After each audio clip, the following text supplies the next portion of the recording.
I'm Helen Rayner and I'm the script editor.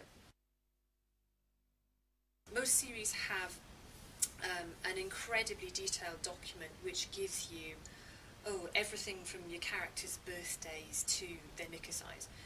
What we had with this was that Russ, right at the very beginning of the series, drew up a document which outlined very clearly where the series as a whole was going to go in terms of character and tone, and what his ambitions were for it.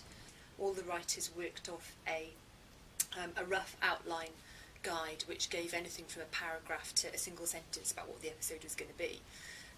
So if nothing else, you generally know what the title is and roughly when it's going to be set, etc. The first thing you do is try and switch off the phone, switch off the computer, and go and hide in a cupboard to read it, because you need to sit down and just read the whole thing cover to cover and get as realistic an idea as you can of the whole sweep of it. And then jump up and down and celebrate and ring everyone else and check that they've read it and see what they think, etc., etc. And then ring the writer, because the writers, the minute they send the scripts off, they always sound so blasé, but in fact what they're doing is sitting by the phone, imagining us all reading them, going, wow, that'll never work, that's terrible. So you need to ring the writer very quickly and say, no, it's fine, it's all right, it's brilliant. In general, we agree about the sort of the broad points and the structure and what goes on, but there's nearly always a bit that one person absolutely loves but another person isn't sure about, and so obviously we need to kind of get to a consensus before we go back to the writer, because it's no good going, well, some of us like it but some of us don't, etc.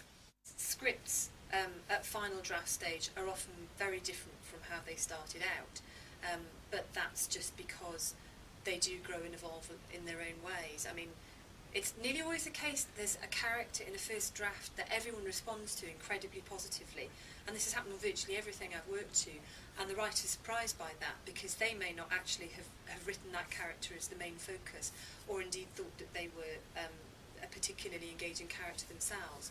In Mark Gatiss' episode, there was a character called Gwyneth, who is a sort of housemaid come scullery maid, and she was beautifully written in the first draft, and she had a lovely presence about her and a lovely voice, but wasn't an enormously strong player in the story. And now she's actually, without giving away too much, she's actually at the heart of the episode and an actual kind of a linchpin in terms of the story. The only problem with relocating things is that, and this is going to sound ridiculous, but despite the number of people looking at the script and despite the number of people sort of overseeing it and making sure it all fits, the number of times a stray line creeps in which was beautifully relevant to its previous setting and now has no meaning. I mean, you can't be in the interior TARDIS and have someone say, oh, can you put those spoons away or something, because the scene used to be somewhere else. But it nearly always happens, and it always, it takes somebody who's never read the scenes before to pick it up and go, what cat? Where's the cat? And you go, oh no, the cat was in the other location. So doing those at the last minute isn't ideal, just because, cats and spoons. Do you know, I'd write a future episode. Because one of the lovely things about doing Doctor Who is that almost all telly drama, no matter how good it is set here in the present day, and almost every scene is going to be in a kitchen, a bedroom, a police station, a hospital, a doctor's waiting room. And that's not to say that drama's bad at all. It's all as good as it is well written. And there's virtually nothing you can work on where you can read a direction that says, we're in the year 500,000 and we're in outer space watching a planet explode or something like that. And I think just suddenly opening up that whole imaginative world would be such an opportunity. To get the first episode of Doctor Who and to print it off and to read it was just absolutely momentous.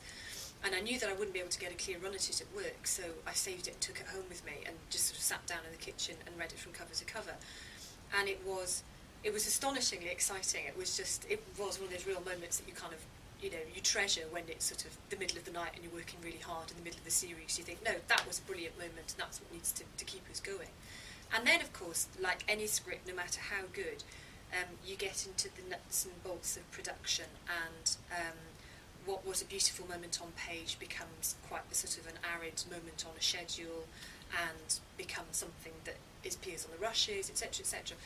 And And so kind of recapturing the magic of that first moment of reading it, it was the Doctor meeting Rose for the first time. It was the Doctor explaining to Rose who he was.